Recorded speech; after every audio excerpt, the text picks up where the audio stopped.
It is the post-match reaction here on the Blue Room for Everton 3. It was in the end. Salford City 0 in round 2 of the League Cup. For those of you who are joining us on YouTube, we are live tonight after this game, of course. So give us your comments, your man of the match, who impressed, who didn't, all those sorts of things, and we'll address them throughout the course of the show. Delighted to be joining me tonight is Mark Mosey. Mark, how are you, mate? Yeah, not too bad. I've actually been playing footy with a couple of the other Blue Room lads tonight. So just for reference going forward, Les Roberts is to be forever known as Les Van Den Au, because I've never seen anyone be so aimlessly aggressive on a football pitch. So that was a nice precursor to yet another Everton win. Well, that's a nice little bit of nuggets of information before we get going. Adam Sutton also joins us as well, mate. If you could compare yourself to a former Everton 1985 player, who would you go for? Who was it that was on the end of a very bad tackle that ruined the rest of his career, basically? Was it Adrian Heath? Yeah. There you go. Always injured. Yeah, and joining us from the other side of the world, it's morning time for him, so he's been delighted to join us. Doubly delighted, Ryan Reynolds, because of course Australia won the one-day international series against England tonight as well, and the Toffees have won as well, mate. So you must be made up. Great start to the day for you. Awesome start to the day, mate, and I couldn't wait to jump on this call. I'm a gloating Australian at the moment. Fair enough. But Everton did win 3-0 in the end. Just to get everyone's thoughts on the game. First, I'll come to you first, Ryan, because at one point it looked like a game where Everton were going to struggle to score 2. Then when it goes 2-0, you think it's a really professional job. And then you're coming away at the very end thinking they could have scored 6 or 7 or 8, good the amount of times they hit the woodwork. Just a bit of a mad night all around, really. Yeah, it was a crazy one to make of the performance because, as you say, it felt like we were sort of going through the motions there at 1-0, got the early goal, and then didn't really look too troubled, but we didn't really look like we were going to create a whole deal either. And then, they kicked into gear into the second half, got the second, and as you say, I mean, what did we hit the woodwork 4 times? So, yeah. It could have been 6 or 7 easily. Yeah, it's a crazy one, but it's just good to get through to the next round without having to use those guys off the bench like Richarlison, Calvert-Lewin, and that is was a good result all round. What did you make of it, Ad? Yeah, much of the same. I think it felt like one of those games when you can imagine yourself sat in the stadium for one of those games where the crowd's struggling to get up for it. Maybe the early goal settles the nerves, and then you have that long period where no one seems to be doing anything of note. I thought Salford were really poor tonight, actually. I don't think they really give us anything to worry about. And I think with the 11 that started for Everton, there is certain teams that could make them worry.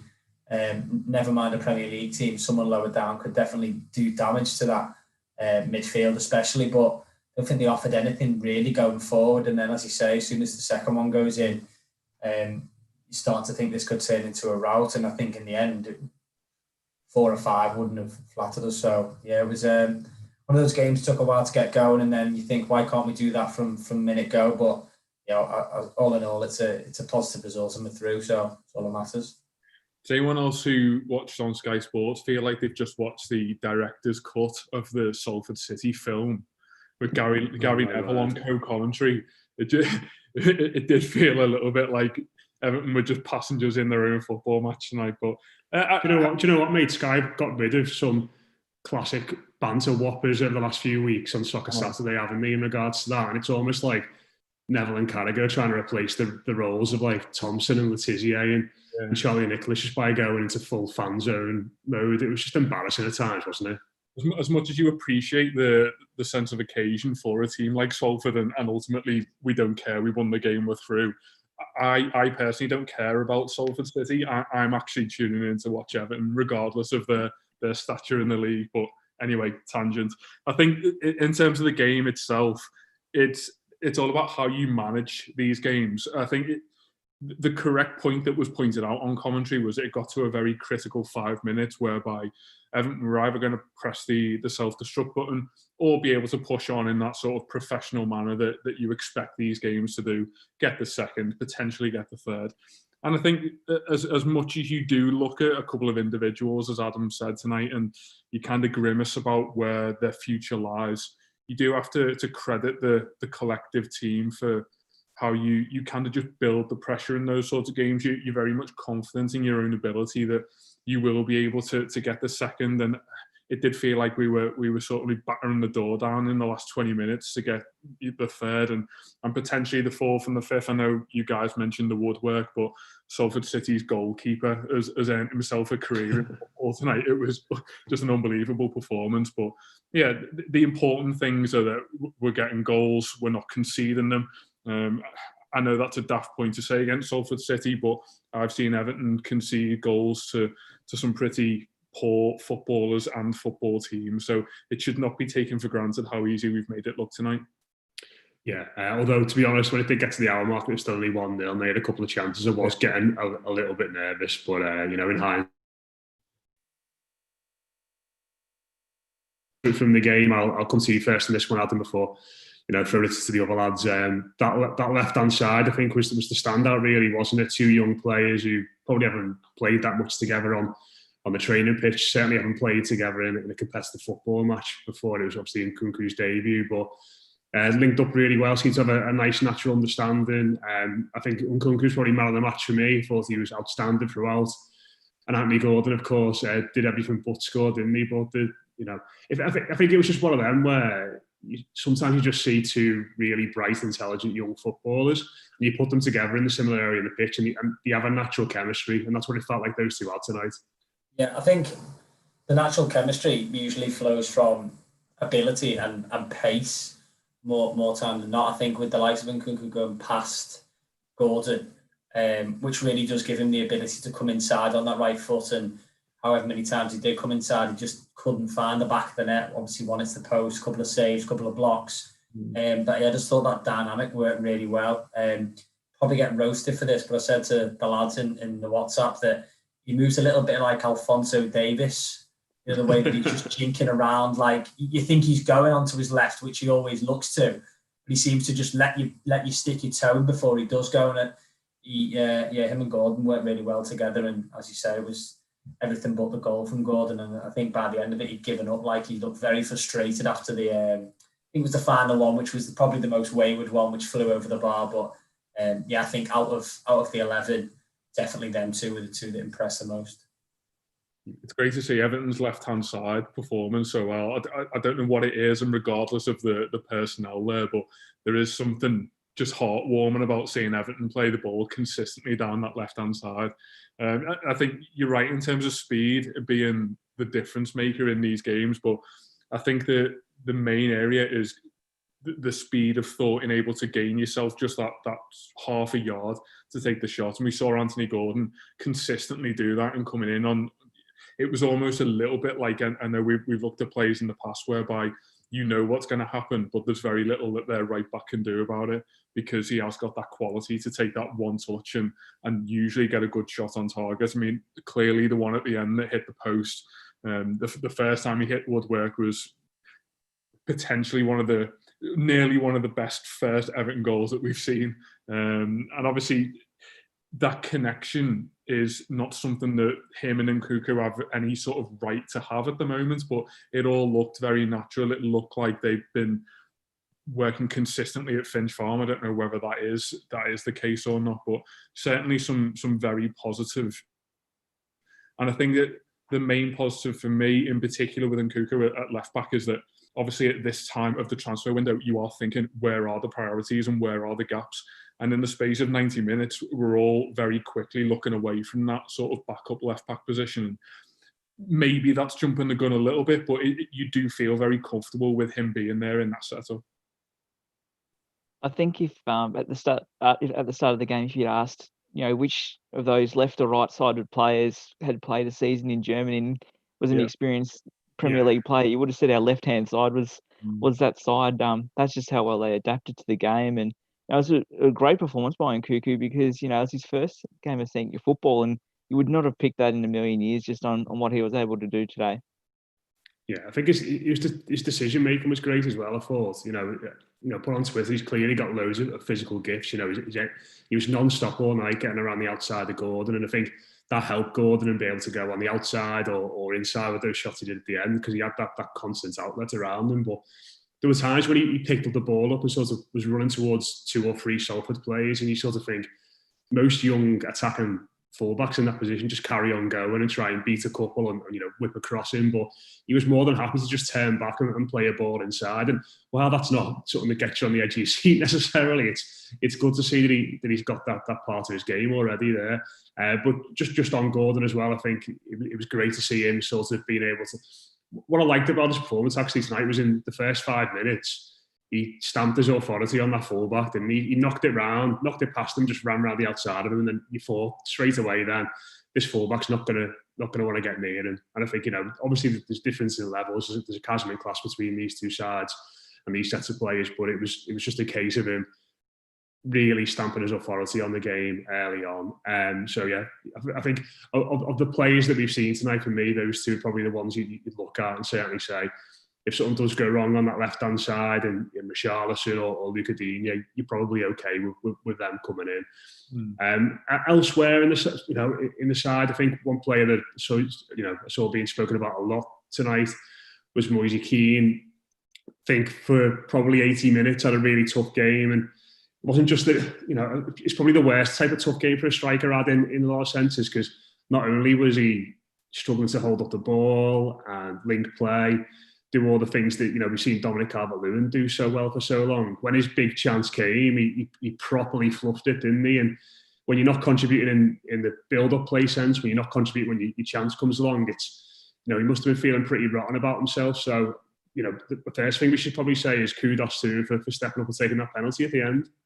Yeah, I think definitely you can see from after the penalty was scored actually that he looked pretty frustrated with himself even after the goal had gone in. But that's the one thing with Moise Kean that it is so frustrating, is that you can see in certain instances how talented the lad is, but then you try and explain that to people who watch a full game and they're never going to believe you, and it's so tough for him to try and get any run of confidence and form, because he's being kept out the side by, and rightly kept out the side by, Dominic Calvert-Lewin, who's scoring goals for fun essentially, and it's really frustrating for him, and as you say, it's not the type of game that possibly suits him. I think he's actually probably more suited to a Premier League game. Moise Kean maybe one away from home, where a team's wanting to go and score a goal against us, and he can go in behind, because sort of a few comments about him, whether it's similarity to Lukaku in the way that he's not the hold-up play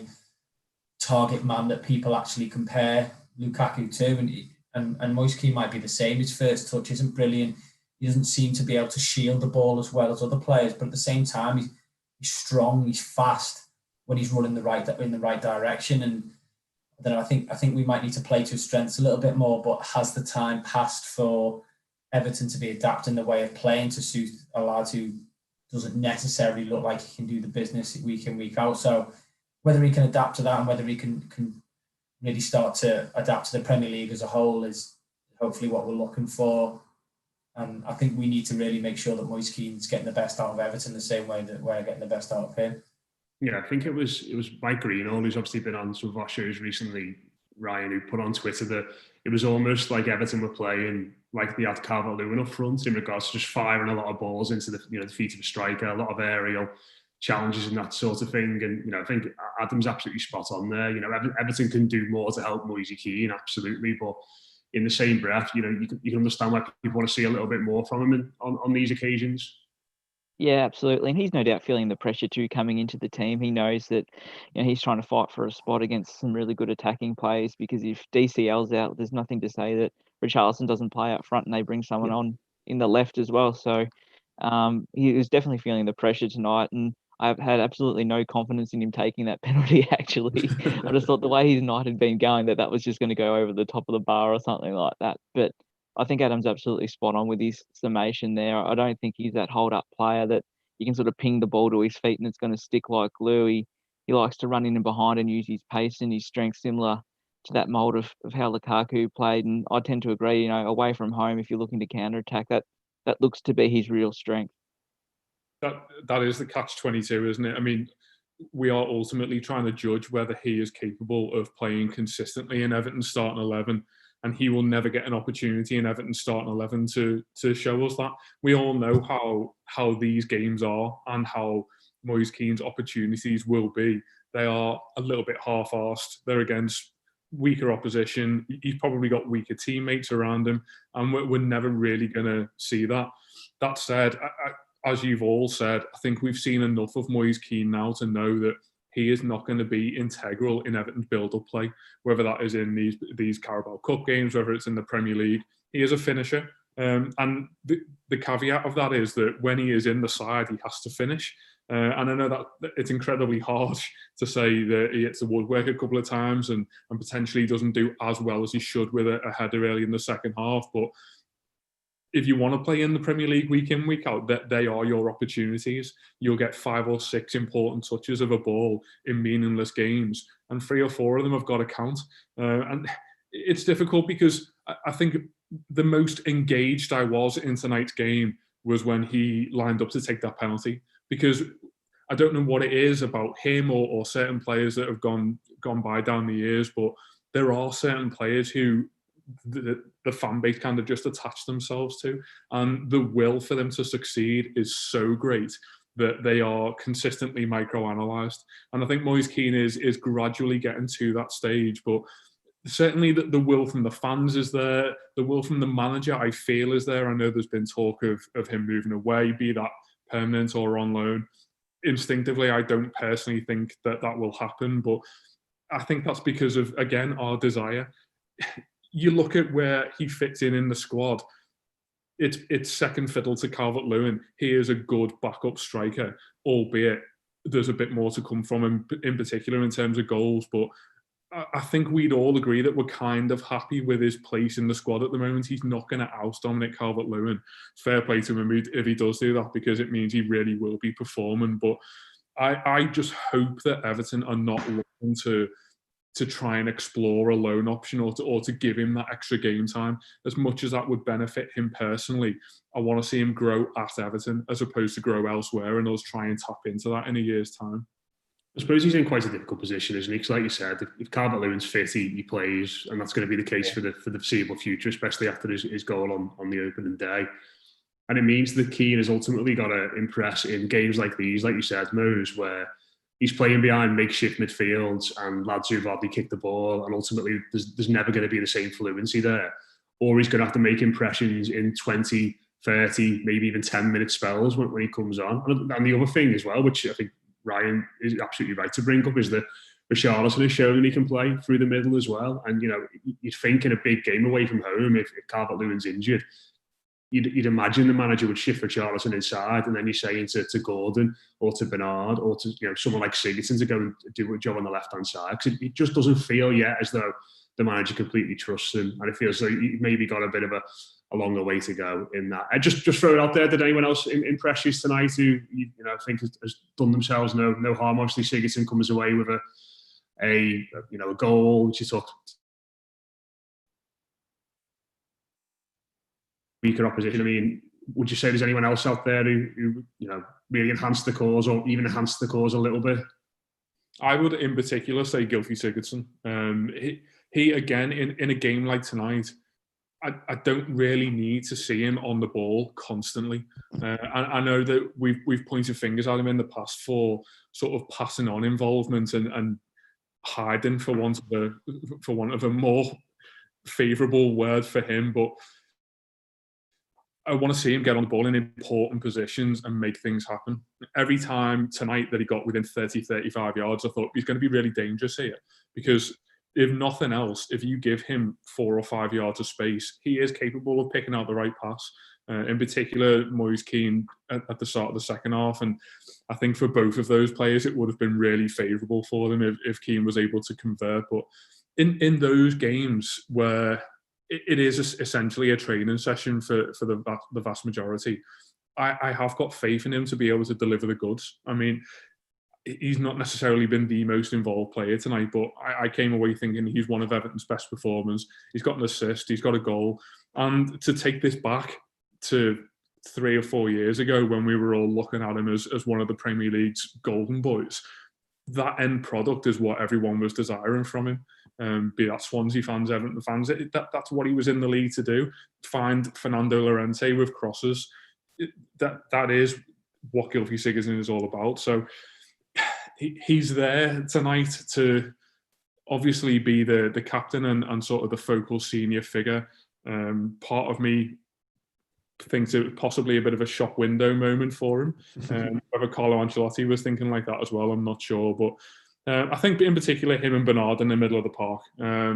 We've spoken at length about where Bernard would potentially fit into an Ancelotti team, or in particular into a 4-3-3. I think the best that we've seen from him in recent rare performances is centrally. He is intelligent enough to pick the ball up in the middle of the opposition half and find a good pass or find a shot on target. And as much as, again, fingers were pointed at him for not being productive in the final third, albeit for an absolute wonder save tonight, he gets on the score sheet and everyone's talking about where we potentially fit him in the 15 or 16 first team players. So they were the two in particular I thought were kind of not banging on the door for this side, because we know how competitive that area of the pitch is at the moment, but they certainly made you think, are they part of this squad this season if we are to do the unthinkable and actually bring a pot home? I think with backing up what Moise is saying there about them two in the middle, and they seem to be the closest to the new starting 11 who are going to maybe get themselves back in and around the squad. I think with Sigurdsson especially, we talk about it being putting himself into the shot window, but I think he might have had an absolute rocket up the backside with those three coming in. I think he's, from what, 10 minutes, 15 minutes, whatever it was on Sunday against Tottenham, you could see that something had possibly changed in the way that he was going about his business. Don't get me wrong, he's never going to be Alan, who's flying into tackles and nipping the ball off strikers' toes as they're about to shoot. He's never going to be that driving force in midfield like the core. And the closest comparison is probably Rodriguez in the way that he's not the quickest. He's obviously always been known for his technical ability, his delivery, and his ability to go past the player without necessarily having a huge amount of pace. And I think he might have had, well, he definitely should have had a good look at himself after that last season. And Ancelotti, as we've spoken about, must have been so worried about that previous season's midfield that the new three have just come in and gone straight into the side. And if that doesn't give you an absolute worry about how well you're performing at your job, then nothing else will. You can compare it to everyday life. If you're in the same job for 5 years and no one's threatening your position, and the new fella comes in and takes your job straight away, you'll absolutely crap yourself, essentially. And I think hopefully Gylfi Sigurdsson's done that. And unfortunately, it's got to the point now where I don't actually mind whether it's a rocket up the backside or it's himself putting himself in the shop window, because I think either option actually benefits Everton. Yeah, I think Sigurdsson this year, you could sort of see him being a bit part player, which in itself is not good for him. But I think in a funny sort of way, it could be good for him, because I don't see why there's no reason why he can't start in these games and do well, certainly against lower opposition sides, as we've seen tonight. But I also think that when the game slows down in the Premier League, you need a goal, or you're chasing an equaliser with 20, 30 minutes left, and your midfield's got a bit more space, and the opposition team is sitting a bit deeper. You should be able to come on in those 20, 30 minutes, whether it's just take a few set pieces, whether it's test the goalkeeper from a bit further out. He should be able to get his foot on the ball and be a bit more of an influence. And literally, he's got a long way to go, before he's back in the good books of Evertonians, I think it's fair to say. But some encouraging signs from him in pre-season and some more tonight. Ryan, finally to you, mate. Anyone stood out for you? I wouldn't say there was anyone else that really stood out. I think the Gylfi Sigurdsson shout's a good one. And I think, if we're talking at a Premier League level, I don't necessarily mind him in a midfield three with Alan and Decore. Just with the legs around him, I think he could sort of fit in there if Gomez is sort of tired after 60, 70 minutes. I think that's sort of his role sort of for the next season or so. But before we finished up, I did want to bring up Jared Branthwaite's injury as well. Obviously, if he's going to miss an extended time, that's going to really govern what we do in the last couple of weeks of the window in terms of potentially having to bring in someone else. It seemed like on Twitter they were talking about a calf. Don't know if that's true, if it was an Achilles or something like that. He certainly went down quite quickly, but I thought he was really good in those opening 20 minutes, albeit against not much. But yeah, that's a little bit of a concern because we're sort of down to the bare bones now at centre back with just Mina and Kean fit. I think that's probably one of the main reasons why it's so hard for Everton fans to understand. And I'm always never really making a definitive decision on, do you start your strongest 11 or do you play a couple of the lads who are looking to impress, or maybe those who aren't going to be getting into starting 11 in the Premier League. And that injury there, if that happens to Yerry Mina, there's absolute alarm bells ringing in Everton starting 11 for the weekend's game. So whether that points towards, obviously you don't want any Everton player injured, but you maybe rather have one of the lads who has a little bit more time to recover, who hasn't got that added pressure of constantly playing week in, week out. And we don't have to rush the likes of Yerry Mina back from an injury when we might have a little bit more of a backup. And if Branthwaite now has got a long time off not being able to play, you do have similar players around him, the likes of Lewis Gibson, who can come in. Whereas I don't think Everton's two central defenders at the moment can be replaced by anyone if that crop coming through, because you wouldn't want them to put that pressure on, throwing them straight into a Premier League game as well as Branthwaite did last year. I just feel like sometimes it's maybe good to get a couple of the younger lads in to play games where injuries could be picked up and you're trying to avoid at all costs affecting your best 11. Just on that squad rotation point, I think you spot on that you absolutely need to use the squad essentially for games like this, because the argument for people who say that the first team have to play every time, and we haven't won a trophy for 404 years and etc. But I think the argument for them is that, well, we're in this to win it. We're in the FA Cup to win it. We're in the Carabao Cup to win it. And I think, fine, but if that all goes right, that means you are cementing your first team players to play 50, 55 games a season. And that is totally unthinkable. So as much as that is the main point for rotating the squad and injuries, etc., we've just spent half an hour talking about opportunities and how people like Moise Kean, etc., are going to be able to work their way into the squad. So I think it's a little bit unrealistic to expect the same 11 to compete week in, week out in what, as we know, is already a compressed football season. We're going to be seeing football every single night, and these lads are going to be expected to play every 4 or 5 days as it is. So very important and very sensible what Ancelotti's done tonight, and ultimately, if you get the result like we have, then it proves the right result. Yeah, I think it was always going to be a bit of a rotated side, wasn't it? Just before we finish up very quickly, I'll put some comments. Vladimir said Bernard could fit in alongside a powerhouse midfield. I can see him possibly replacing Gomez, but correct me if you think I've got my play positions wrong. Daniel Wilson has said, who would you have in the squad this weekend? No Gordon against Spurs. I think he's proved he's worthy to replace tonight. He's surely going to be in the squad for the weekend now, lads, you'd imagine, after that. Yeah, I'd assume so, yeah. Absolutely, 100%. Sven has said a sound win, but we're still definitely a few players short. That was very clear tonight to compensate for inevitable injuries and suspensions. Alex has said if Kean doesn't get a penalty, I think we're all talking about him. Was poor in so many areas, especially his holder play. We can't write him off yet. He clearly has the athleticism and skill to get to that next level. It's difficult when you're a young striker, has so much exterior pressure, but we can't write him off. I think the consensus was the same from us there, mate.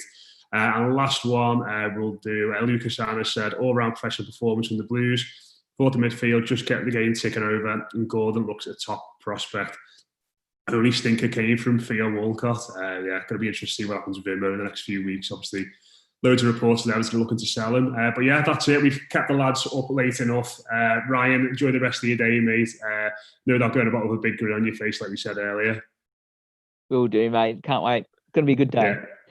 Thanks very much to those watching on YouTube as well. Bottom right hand corner, there's a little button to subscribe to all our stuff. We're putting more and more up on here now, so you get notified when we do one of these live shows or anything else goes up. If you listen to the podcast and you want to hear a bit more from us, do try out the Blue Room Extra ahead of the new season, especially with Everton looking the business going into that game against West Brom at the weekend. It's patreon.com/the Blue Room Extra for exclusive interviews, previews, reviews, all that sort of thing as well. But yeah, that's been your post-match reaction for Everton 3, Salford City 0. We'll speak to you again soon here on the Blue Room.